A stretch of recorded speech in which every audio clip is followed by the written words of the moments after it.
So I would like to say welcome to everyone to the first Voice of a Leader sessions, where we will spend time talking about mental health. This is a session after listening to our Center for Financial Advancement scholars and other college students. Is very much on their minds, the issues of just different challenges in this current environment of COVID-19, canceled internships, jobs that no longer exist, financial and economic struggles personally or with families, all the social unrest with everything that's been going on in the country. There's a lot on people's minds. And it's not just students or college students, it's everyone, all of us. And I think it's important for us as individuals, especially as a group, and there are people from all ethnicities on this call, but especially for the African American community, talking about mental health is something that we easily do. And so it's very important that we have this conversation today. So as I start out, before I introduce speakers, I want to thank you all for being here, but I want to first introduce Marcia Griffin, who is the CEO and founder of HomeFree-USA, who will bring brief greetings, and then she'll turn it back over to me and I will introduce our speakers. So Marcia, you're on. Great. Thank you all so much. And look, we want to say a special thank you to Wells Fargo and Sarita. Sarita is our premier supporter, investor, sponsor, partner of our Build Wealth Through Homeownership series and Voices of a Leader. So you all know what we think about Wells Fargo. I want you to know what I think about Sarita and her team, which really they are galvanizing the relationships between Wells Fargo and communities of color around the country around homeownership. We had a big focus this morning on homeownership for all of our HBCU students. We're working with Monica Mitchell in Baltimore with our with the interns that we have this summer. Jay, I've heard wonderful things about you from Gwen. And you know, yes, our CFA students and many of the people who are on the phone now, the students, need mental health issues, but look, even the adults need mental health issues. And so Jay, we appreciate the words of wisdom that you would bring. And Sarita not only is a corporate executive, but she's also a minister. And it's really important, guys, as we sort of elevate our spirits and improve our lives, that we bring doesn't have to be religious, but certainly the spiritual into our hearts and minds as we move forward. So Gwen, I'm here. Thank you so much. I'm going to listen in just like everybody else. Thanks so much. Thank you very much. And so Marcia, now I'm going to do just a brief introduction of Jay, because I'm sure you can share more about yourself once you get started. But Jay was born in Mendenhall, Mississippi. And as my pastor says, that's not far from his hometown. So and he earned his bachelor's of arts in Spanish education with the University of Southern Mississippi, and now just finished a Master's of Arts in Christian Counseling at Gordon Cornwell Theological Seminary, which he can share more about. Jay is currently an admissions counselor at the Gordon Cornwell Theological Seminary as well. So he works with international students, domestic and international students. And I saw Jay on a session we had recently, not with Home Free, but with my church. The title was "I Love God, but I'm Not Okay." And I was so impressed with him to see a young Black man in this profession dealing with mental health is so critical. So Jay, I'm going to turn it over to you. And we had a great conversation yesterday morning, so I'm going to give you about 10 minutes to share some thoughts, and then I'll introduce Sarita and have her do the same. And then guys, we'll have questions at the end. So go ahead, Jay. All right, thank you, Gwen. Hey guys, I hope that you all are doing all right. It's really a pleasure to be here with you. I thank you all for having invited me. As Gwen said, I am from Mendenhall, Mississippi. I graduated from Southern Miss, and I just recently finished my master's in clinical mental health counseling. Right now I work for Gordon Conwell in admissions, and I actually really enjoy what I do. I love being able to help people kind of discern their next steps in life. But as it kind of relates to myself and like mental health and how I kind of even got into that field, I think like Gwen said that their mental health think it was Marcia, said that mental health is something in Black communities that we really don't shed a lot of light on. I know that we tend to use the word crazy very loosely, and that creates stigmas when it's time to seek help and seek services. Personally, I had never sought any mental health services until about 2017.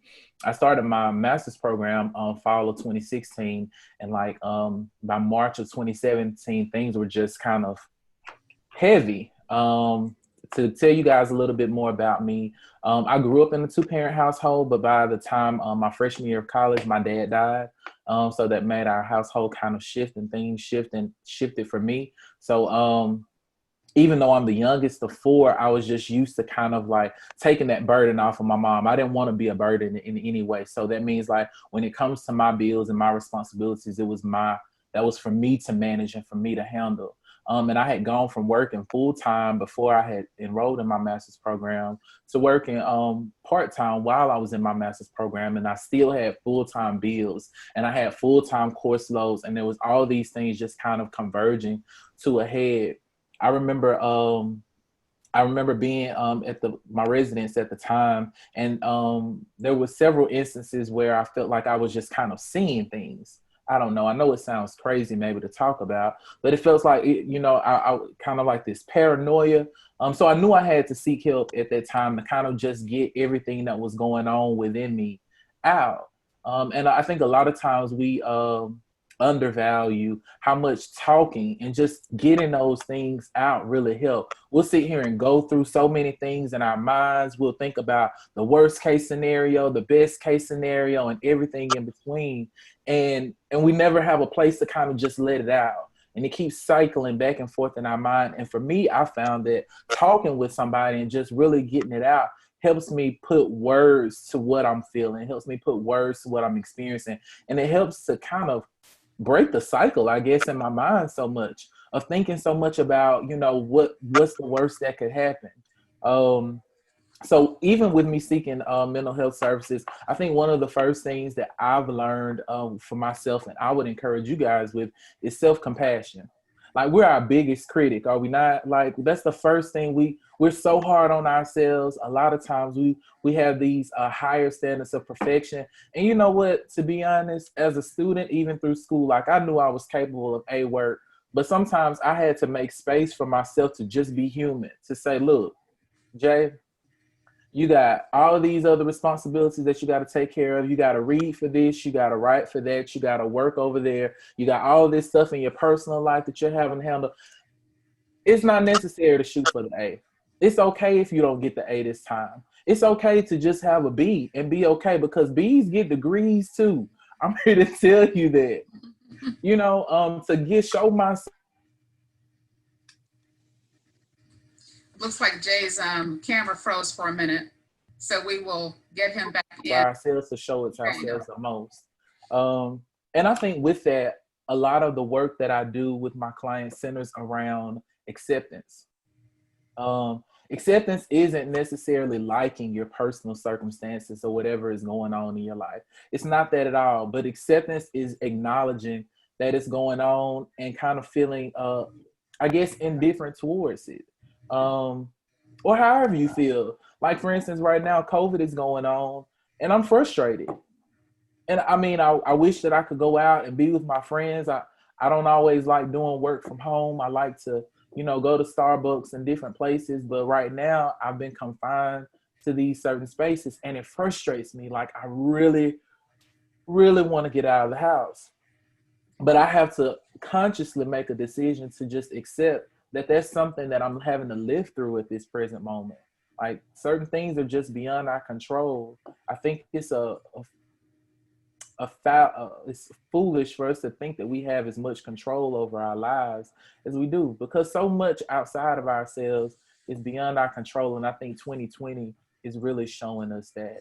So I would encourage you guys to do that, along with other things such as maybe like grounding techniques. You can type that in on Google, grounding techniques. And there are certain things that when your ideas and your thoughts get to racing and you find yourself getting anxious, something to help you get back centered. And a lot of the work that I do with my clients too are based in values. So a lot of times we have these aspirations about what is important to us, but if we get down to like the things that we value most, those 4 or 5 things, and we center our lives and focus our lives on that, regardless of how it may not look like we want it to look, we'll live a much more fulfilling life because we're living within our values. And Gwen, that's all I have right now. Thank you. Jay, one thing you mentioned yesterday about psychological flexibility. That means, and then we'll switch over to Sarita. Yeah, thank you for asking. So psychological flexibility is pretty much the capacity to change your mind, right? It's the capacity to be flexible with how plans are, how things may go, to make room for, the snafus of life that do come. And 2020, I'm telling y'all, 2020 has definitely been one of those series where we've had to kind of show psychological flexibility left and right, from initially with COVID-19 to now with the civil unrest that we're seeing and the ramifications that it's having on our economy and the way that we normally do life. All or nothing thinking is out and psychological flexibility is in, because if we sit here and we hold something in our hands to say this was supposed to be this way all the time, we'll never move past it. But psychological flexibility gives you the space to be creative, to say, what is something else that I can do instead that still meets my values and fulfills me as well. Thank you, Jay. Thank you. you. Now, Sarita, and Marcia gave a brief introduction of Sarita when she started, but Sarita heads up the diverse segments, is a senior VP of head of retail diverse segments at Wells Fargo, and has been in the banking industry for what, 31 years? You're not old enough to have been in the banking industry that long, lady. And she resides in Florida with her husband and her daughter that I'm sure she will share more about. And so I will keep the introduction brief, and Sarita, you're up. All right, well, thank you so much. Definitely glad to be here, and obviously Wells Fargo is excited to be a sponsor or a premier sponsor for this event and others. I love this discussion. First, Jay, thank you for everything that you've said. I took some notes because I'm in that same space. But I am glad to be here. I just greet you guys from St. Augustine, Florida. It is the oldest city in the US. It is a beautiful city. I'm also excited today because we are taking some statues down in the middle of our city that were racist. And we had a pastor, or my pastor was so focused on this 2 years ago. The folks said no, but last night they said yes. So that's a statement that you just don't give up just because of what people say.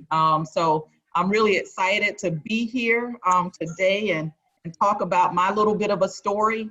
But I will say this, I am married to a beautiful husband. It'll be 25 years on tomorrow. 25 years on tomorrow. I don't even think I'm that old, but 25 years on tomorrow. And we have a 16-year-old daughter. And as we're talking about mental illness, one of the things that I would say is that my husband went through this about 13 years ago, where he fell into depression. Basically keeping things in and not talking things out and hiding them pretty much from me. And I didn't find out about it until about a year or so later when he had a huge breakdown.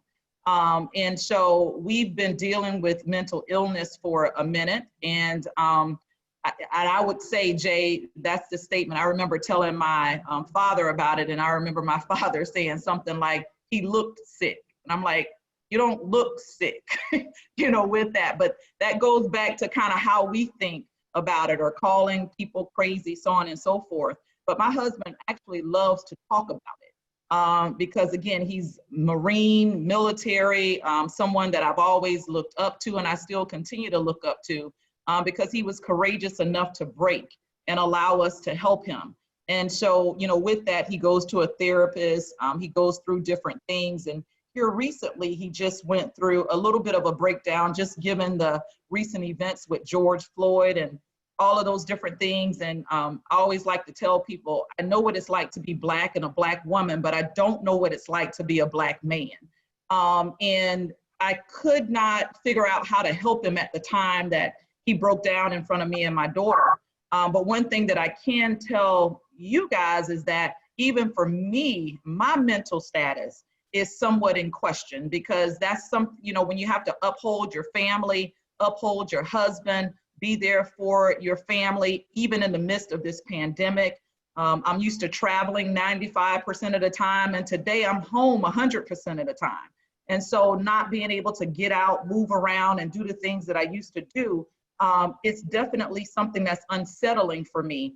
And I would say what usually steps in for me is the fact that not only am I this corporate executive, I'm also an ordained minister. So when you think about that, there's this spiritual aspect that kicks in for me, where I have to think that, to me, God is bigger than all of this. And I have to kind of get back to center and think about that. But for some, I would say for some, and not all the time, am I religious and spiritual. And so when I go through things, it's Sarita going through it first. And so there are some things that I have to think about and pray about and try to figure out how to get by. And so a couple of things that I want to leave you guys with is, usually during times of uncertainty, those that are able to adapt to the current environment will be the ones that would be successful in navigating through it. And so sometimes, we want to fight what's going on, but sometimes I just want to say, just kind of go with the flow, because it's an opportunity for us to do different things. Muhammad Ali said this particular quote: "A man that views the world at 50 the same way as he did at 20 has wasted 30 years of his life." And so when we think about what we're going through right now, we can't waste precious time thinking about things that are outside of our control. And so when you think about the pandemic, that is something that's outside of our control. But the more that we get the facts about the things that are going on and how we need to take care of ourselves, the more we can take ourselves out of this uncertain state and really move from unstable to stable. And so those are the things that I kind of think about, or I get back to. The other thing that I wanted to also call out is the fact that usually in this type of environment, it causes us to accelerate change. I think about what President Obama said here recently on in an interview. He said that the foundation of this country was built out of struggle and protest. Think about that for a minute. I remember, Frederick Douglass that said, if there's no struggle, there is no progress. And so when you think about the things that we're going through right now, all I see is opportunity. Opportunity to change, opportunity to focus on myself, opportunities to think about my value and my worth and what I can bring to the table, even during this time. I think about things obviously from a spiritual standpoint, but I also try to think about things that I can do to be able to bring some resolve to myself, especially when it comes to how I'm feeling, or if I'm getting into this space where all I want to do is curl up in the bed and just be depressed and look at myself as a victim instead of a victor. There are some things that we can do. And I wanted to just talk about a few of the things that, I do specifically. That's not necessarily going to church. I just preached this past weekend, and I preached about faith in the midst of a storm. And I can find some resolve in some of those things. And sometimes I'm even blessed by my own sermons because God is always speaking to me. But there are some other things that I also do because, like I said before, I'm not always religious, nor am I always spiritual. And so I just wanted to call out a couple of things. The first thing I wrote down here is I have to leverage like TV and social media to inform me, not to conform me. Sometimes we can get so caught up in what we see and hear that it begins to conform our way of thinking instead of being a space where we're just getting informed about the things that we need to know and what we need to do. And so think about how you leverage social media, television, anything that you're doing where if it's consuming you, this is getting to a point of conforming you, and you don't want to be conformed, you want to be informed. The second thing that I have, and I laugh about this, but I'm serious about it, make sure that you have a favorite blankie. My husband has a blankie. My daughter has a blankie. My dog Boogie has a blankie. We make sure we have blankies in the house because we want to curl up. And sometimes we curl up and we talk. Sometimes we curl up and we read a good book. Sometimes we just curl up and watch TV. And sometimes we just curl up and just look ugly because we have an opportunity to do that with our blankies. So remember the Charlie Brown stories. If you haven't seen it, I remember Charlie Brown. There's Lionels in this house. We have blankies in our house. So get yourself a good blankie. The other thing too is I'm a Zumba instructor. So not only am I a corporate executive, an ordained minister, I also instruct in that Zumba space. So I like to dance. And so sometimes I'll get in front of my husband, I'll just turn on the music and look, and I'm gonna drop it low, and because that's what I do. And so I like to have some fun with that. I like to listen to music and I like to dance. And sometimes you just gotta do that. You just gotta let it go and do what you do. The fourth thing is start journaling. I'm one of these people that I wanna leave a legacy. And so I have this thing in my mind around writing a book. And I've been talking about that for at least 5 years.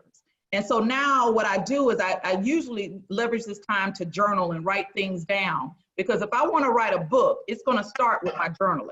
And so that's a good time to, go and get a nice little journal book with some statements on there that kind of keeps you up, upbeat and positive.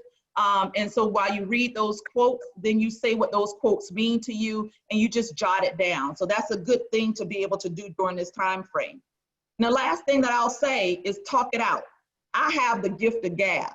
And so it's not, I can talk myself to sleep sometimes, but what's happening during this particular time is I'm spending more time talking to my husband, talking to my daughter, talking to my parents, and we're having productive conversations. It's not about woe is me or what I got going on today, but today it's probably more of a conversation about what's going on in our communities, what's going on in our country, how we see things, what can we do to change those things. So it's very productive today. Whereas before we were texting and we were, like two ships sailing at night, one person going this way, another person going this way, and we would never have that time to talk. And so I wanted to give you those 5 things that just kind of keep me grounded. I always call it getting back to the basics to make sure that today, all we have is space and opportunity to do those things. Is just get back to the foundational things that make us who we are. And the last thing I just wanted to say is that there is no better person on this earth other than you. Other than you. And so when you think about it, you were created for purpose. And so remember that you were created for purpose. Your job and your goal is to understand what that purpose is and to be able to operate in it. Because we all have one. We were all built up and born with a plan in mind.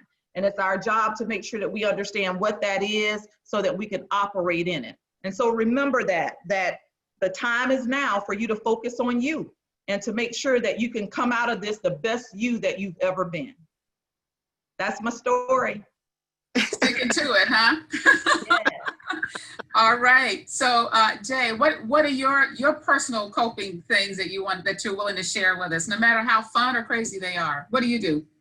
Yeah, I know one of them that Sarita mentioned really resonates with me, and that's that blanket. I mean, like, I love my blanket and a good book. So that's one of the biggest things. And I also like the color. I know that seems kind of weird, can be, but I really love the color because, like, it gets you out of, like, your mind and, like, into something that you're just doing actively right there.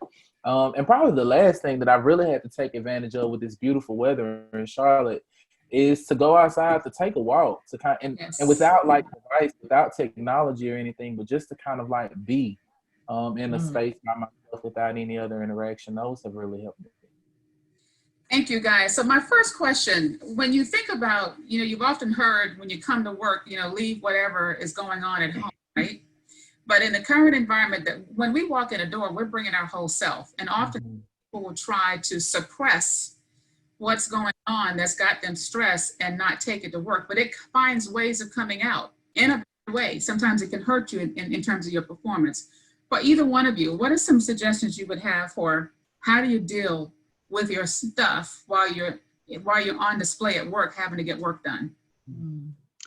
So for me, I would always say that, you know, you're right, Gwen, you bring your best self to work.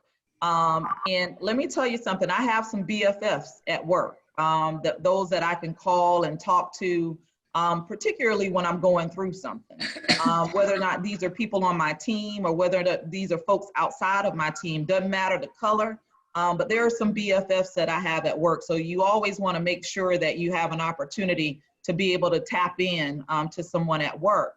I would also say that there's an opportunity to be vulnerable because, you know, I've recently spoke to my manager about a few things, and especially during this time, I've spoken to my manager and others that have solicited input and insights, especially given the current environment and everything that's happened. I've had to be vulnerable and courageous about those conversations to let them know that, you know, you got to pay attention. I mean, Black and brown people do come to work, and there is something going on out here in this country that you need to be mindful of and you need to acknowledge. And it's not just about acknowledging what's going on outside, but also acknowledging how it's impacting those of us that are here at work. And so it requires us to be courageous. And then the last thing that I'll say is the one thing that people love, and one thing that I know that's resonating, is people like authenticity. And so the more you can bring your authentic self to work and take the emotions out of things as much as you possibly can, but people want to hear from you. And I think the more discussions that I've had probably over the last 3 or 4 weeks, not only has it helped the people that I work for or work with, but it's also helped me because it's instilled a level of confidence in me that even in this type of environment, I'm seeing progress. And so I think that's the one thing that we have to think about, especially given this current environment, is that we do bring our best selves to work. And it doesn't make any sense to put ourselves on the table and say, I'm gonna leave that person home and I'm gonna bring this person to work. At some point in time, the two are gonna intertwine, and it's okay. Because I think that, you know, the best people and the best folks that either lead teams or are part of teams are those that are sincere and speak truth to power. And that's what's happening now. We have a platform today, and I can tell you right now, I'm leveraging it. Good. Yes. So Jay, you want to add something before I move to the next question? Well, I just wanted to say I echo everything that Sarita said. Like, all of those have worked for me. God has actually blessed me at this time to be in to work for an institution that I can be vulnerable like that with. I have folks there that support me, where I can bring my most authentic self. But I do understand the pressure that a lot of people feel right now, because they feel like they may not be able to bring their most authentic self to work. They have to separate themselves. And like Sarita said, I would kind of challenge that even at this time to say, maybe that is an opportunity to be vulnerable. And if you feel like you can't, then I say it's necessary to kind of make sure you're processing and working on that outside of work as well. Because if you keep sweeping it under the rug and sweeping it under the rug is going to be reaching the ceiling after a while, and it's going to blow off. So make sure that you're kind of doing that work with yourself.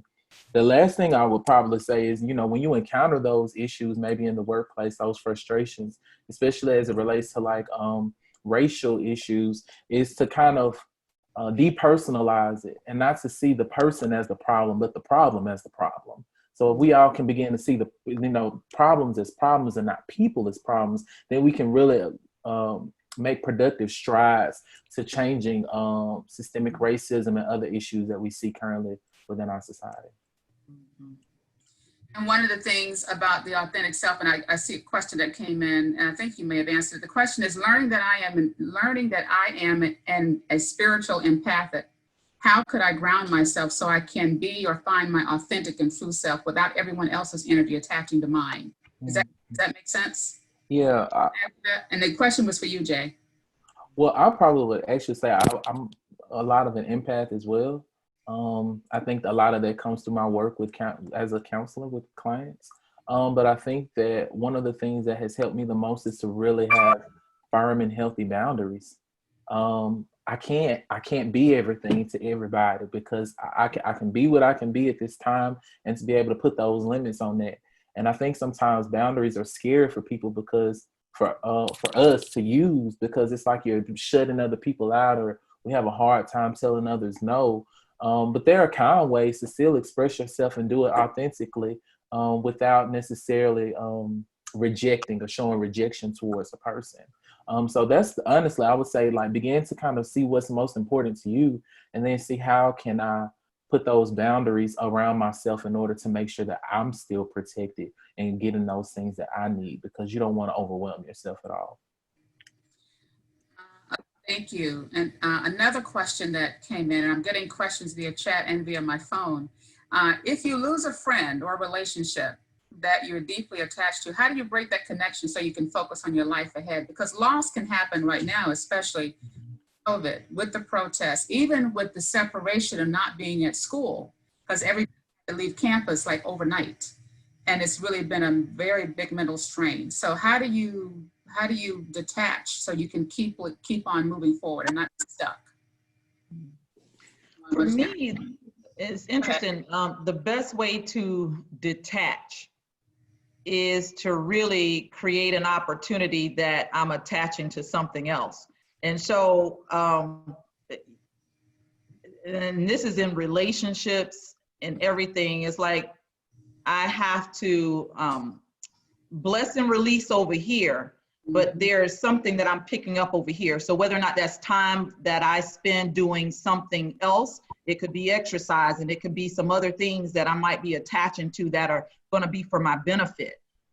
It could be that I might spend some time on another relationship that I've been brewing or creating, or whatever the case may be. But typically, when I'm detaching from something, and this is just Sarita personally, when I'm detaching for something, or if I've had to lay down a relationship that hasn't been beneficial for me, I've also had to pick up something on this other side that really pulls in my attention or draws my attention from that one thing and pushes it over to that other thing. And then therefore I'm able to navigate through it a little bit better than just detaching from it and not having anything else to go to.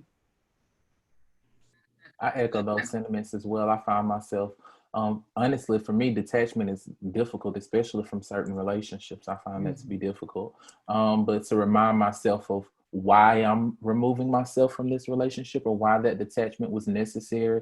And like Sarita said, like, what am I gaining from having detached myself from that relationship? Now I have more time, I may have more energy, I may have better health. There are abundance of things that we have when we remove ourselves from those relationships. And I think also I would say is to give yourself also space to kind of process that as well, to grieve through that. Yeah, because it's a loss. It's a loss, and relationships matter to us. That's one of the reasons why they're there. So to kind of like, deny that would just kind of like deny your humanity. We're all human and we all experience that. So give yourself space for that loss and continue to look at the benefits as you move past it. Mm-hmm. When you've gotten to a point where you just say, I can't take anymore, I've had enough. And before you answer that, my brother was sharing with me, and he lives in San Francisco, that there's a, and you don't see it a lot in the news, but there's a lot of young people that have, the high incomes, the great lifestyle, the successful business, successful job, and all of that disappeared. And the level of suicides have increased in that segment. And so when you think about young people or anyone who has their path defined, they've done everything they're supposed to do in school, they've done everything they need to, but you get to a point where enough is enough. What do you do when you think of that tipping point? Because that's a very real issue. Mm-hmm. I think you should definitely call the National Suicide Hotline first. If you're at that point where you're feeling hopeless or helpless, if you there are people who are ready to be there for you. If that's something that you're considering, you don't have to be shy to say that you're considering suicide, because I think all of us at one point or another have considered suicide in our lives. So it's nothing uncommon to man whatsoever. If I were to say anything else about it,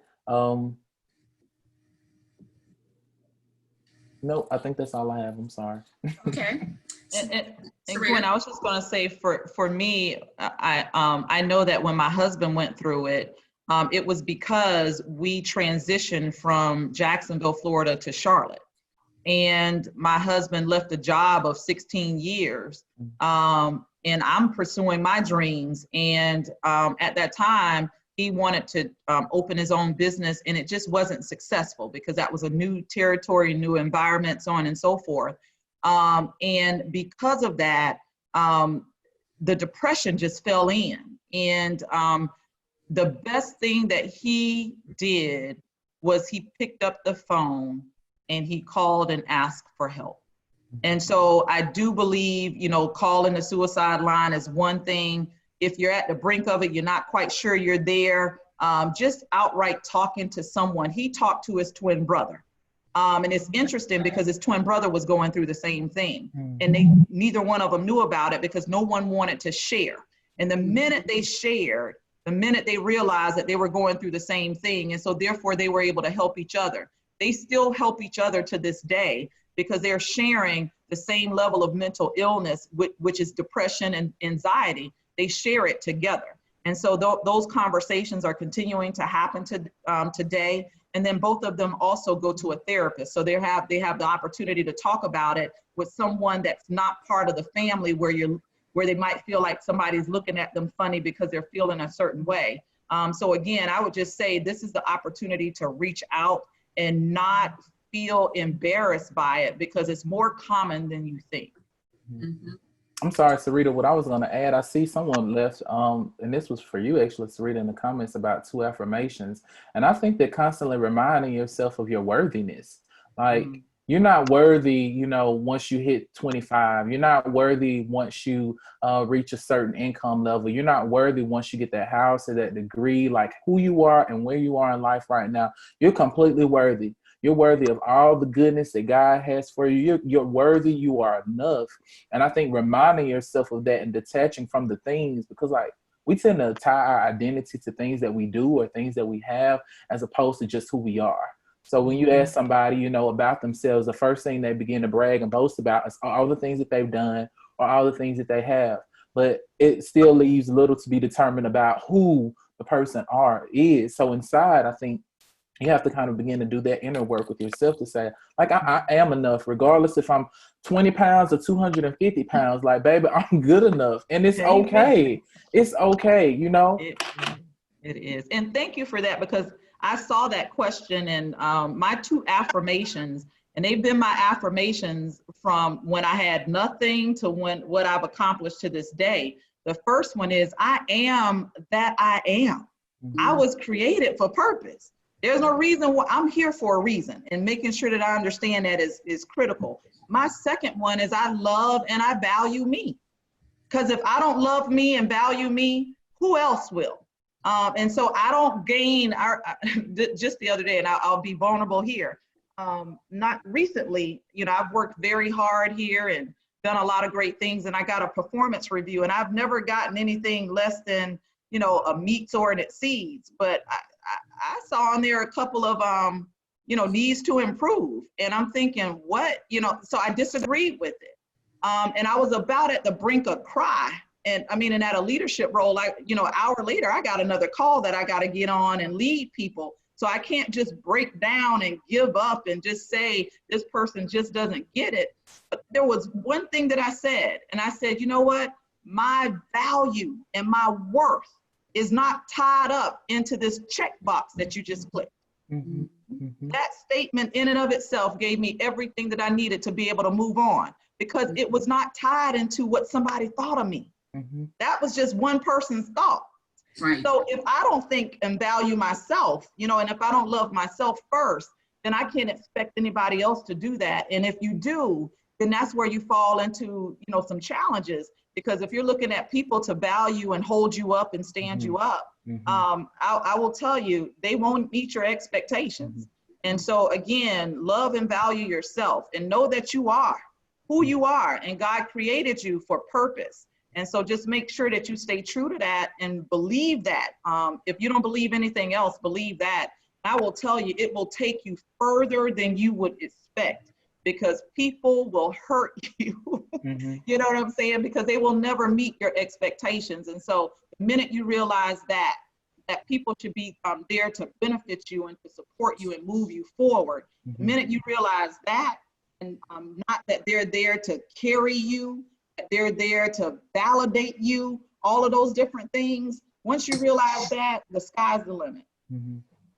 Sarita, when you said that about people's opinions of you, it made me think how this image of somebody juggling, it's this constant up and down like the balls. It's an up and down instead of it kind of being an even kilter. But when you're centered and grounded in who you are and confident in who you are, you don't have to be, it's not this up and down. You can kind of be this even plane like the eye in the storm, you know? That's it. That's what's up. So another question is, what step would you recommend for someone to take if the goals and plans you have planned cannot be or become difficult to achieve because of COVID-19? That applies to almost everybody. So here's the deal. There will be a vaccine for COVID-19. Right? So at the end of the day, COVID-19 doesn't stop anything. It's just a moment in time. And so your ability to still pursue after, to still dream is important. Because again, there's no vaccine for that. That's a choice. And so I would say stay on your trajectory. Don't back down, because one of the things, and I will say, I preached this Sunday, when you think about it, your job is to focus on how can you be productive even in the midst of a storm like this. That's the opportunity that we have. We still have to go out there. We still got to get married. We still have the opportunity to make babies. We still have an opportunity to do some things. We still have opportunity to be lifelong learners. We still have an opportunity to do and be productive. And so don't let something like this, they'll find a vaccine for, slow you down on your purpose. It's just not now. It's not about, whether or not it's not going to happen. It's just not now. And so again, the choice is yours as far as where you're going to take this and where you're going to go with it. I will piggyback off of that and say, I think that you should definitely just make grace and have grace for yourself, man. Mm-hmm. Because like we push ourselves and have this expectation. I think about when I started in undergrad, like I had looked at what list of classes I needed in order to graduate. I had put them on a timetable. I'm like, okay, if I take these classes this semester, and I had planned my whole degree out and knew exactly what it was going to look like. And that's not what it turned out to be, because we have these specific ideas that we want for our life. And I feel like the tighter that we hold on to them, the more frustrated we'll become.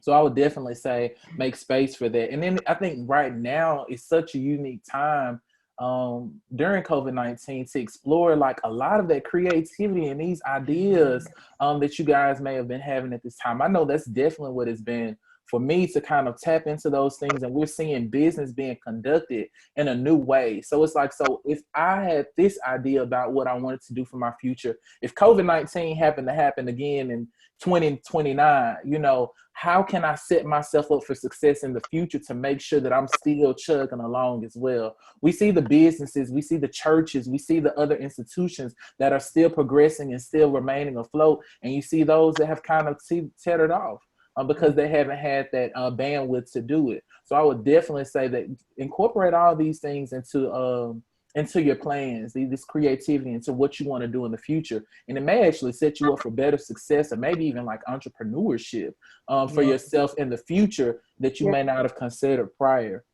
And the last thing I would really say to that is that as it relates to time, we get so frustrated by time. That's a man concept. That's not a God concept. He doesn't work in time whatsoever. Time is not a thing to him, but it is to us. And one of the things I had to realize is you see the metaphor in scripture a lot about trees being like a tree. Psalms 1 talks about being like a tree that's planted by the rivers of water. But from the time a tree is planted, to the time that it blooms and gives off fruit, those are years between that, 20, 30 years sometimes before it actually yields fruit. So like, just trust that you may still be in the growing process. You may not be at the point yet to where you're going to bloom and produce fruit. And then when you do produce fruit, it may just be 3 oranges this season. That may just be all that your first season has, but just trust that you'll work into that. Like, don't put yourself on such a tight timetable to produce results. Have grace for yourself. Yeah, it's not how you start, it's how you finish. It is. And I think that's the one thing that people, have to remember. because I can tell you, if I were to tell you what my trajectory looked like back in the past and where I am today, I mean, I was, I flunked out of school at least, I think 2 or 3 times. They sent me home. Hey, go think about it. You're not doing what you need to do. I mean, when I was 13 years old, it was 3 teachers, and I still look at them today that said, she ain't gonna never be nothing. I mean, and then I went to college, and then I got sent home 3 times, and then my parents said, I'm not sending you back anymore. You're gonna have to pay for it yourself. And that's exactly what I did, because now that I have to be accountable for it, then I applied myself differently. But here's the deal. It didn't change the plan. I'm still a senior vice president. You know what I'm saying? I still have a husband and a daughter. I still have the things that I've desired. And so again, it's not how you start, it's how you finish. This is about creating legacy. So you don't give up, because if you let these little things like this pandemic, the protests, the stuff that's going on around you cause you to just throw in the towel. I mean, again, it gets back to, you love and value yourself enough to just keep going and keep pushing. Because again, I tell people all the time, push through it, push through it. There's nothing new up under the sun. Push through it. So one final question as we begin to get ready to wrap up, because I know there were several others, but I've just chosen one, and then I'll do some reminders at the end. Our younger generation is driven by having impact and being cause-based. And so, and maybe when you're dealing with the mental health issues or just stress or psychological, what can a person do to make change and make things better for themselves and for their community? Because oftentimes focusing on something you can do good will get you out of where you are. So what can be done to make things better for ourselves and the community for this young generation? Anybody, either one of you. So my first statement that I would say about that is, you don't have to start big. You can start small. So when you think about change and leadership, you can start from the back. It doesn't matter. You don't have to start from the front, because impact and leadership instills followership. And so at the end of the day, again, this is the opportunity to put pen to paper and think about the ways in which you can change things. What are your gifts and talents? For instance, for me, I used to feel really bad about, not being able to get out and protest and do those types of things, because I thought more so of my job than I thought of my community and my family. I was like, okay, if I go out here and they see my fist pumped up in the air and they take a picture or a caption of that, is that going to reflect well on Wells Fargo? But at the end of the day, it's not about Wells Fargo, because I do bring my best self to work. My protest can be on the streets, it can be in the boardroom, it can be in the classroom, it can be in this area, it can be in my house, it can be with my friends, because I have a span of influence. And so when you start to think about and put pen to paper as to where can I make the biggest impact, look at your gifts and your talents. I always say where your gift aligns with your passion, there you will find your purpose. And so when you start to think about those types of things, all you have to do is think about it, write it on paper, hold yourself accountable, have your affirmations, and activate. Go out, do it, execute on it. Mm-hmm. Jay? I agree. I to tell anybody, don't start big, because like if you're anything like me, you want to be a perfectionist and you want to get it right. You want to go perfectly the first time, and that's not always the case. You're going to fail. It's all right. It's cool, but just start small. I remember with everything that's going on with the civil unrest in our nation, my prayer was like, Lord, what can I do with what I have right now? What can I do? And it was just something as simple as a book study, and it's grown and grown, but like your gifts will always make room for you. So as you grow into those spaces and your span of influence, as Sarita said, begins to increase and increase, then where you are meant to be and function best, you'll get into those spaces and you'll find that right wave and you'll ride the mess out of it. Can I say one more thing? Because you just hit something. Again, I'm going back to Sunday. That's why I say everything is for purpose. I know that all of us have heard the story about how, Jesus fed 5,000 with some fish and some hush puppies, right? 5 loaves of bread and 2 fish. And so I was telling the church people, I said, look, when Jesus was looking for some food to feed the people, the disciples gave Jesus what they had. And all they had was 2 fish and 5 loaves of bread. So sometimes we always focus on what we don't have, when God is basically telling us, just give me what you have. Just use what you have, and I'll create the prosperity. I'll create the growth. All you got to do is just give me what you have. And so, Jay, just getting back to your point, we don't have to start big. Just focus on what we got and then leverage that. And then again, it will multiply because God will cause that multiplication. And I'm telling you, you operate that way and just focus on what you have and versus what you don't have. I mean, it'll change your life, change your outcome. It'll change your outcome. Yes, and so guys, thank you so much for today's session. The information, and I still see questions coming in, which we won't get to, but this has been helpful for me, I know, for sure. And I wanted to say, to remind you for our next session, we're gonna have another session, same time on the 30th. And this one's gonna be, where do we go from here? What moves to make during and after college?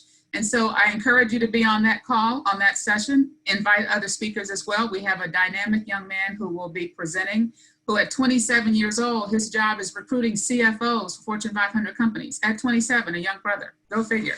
And his path was not what he thought it would be. So thank you very much for today, and make sure to seek help. Talk to somebody, don't keep it in like we all do, and know your rest of the day. Thank you. Bye-bye. Thank you. Good job, guys. Very good. Bye, Jay. All right, bye. Thank you.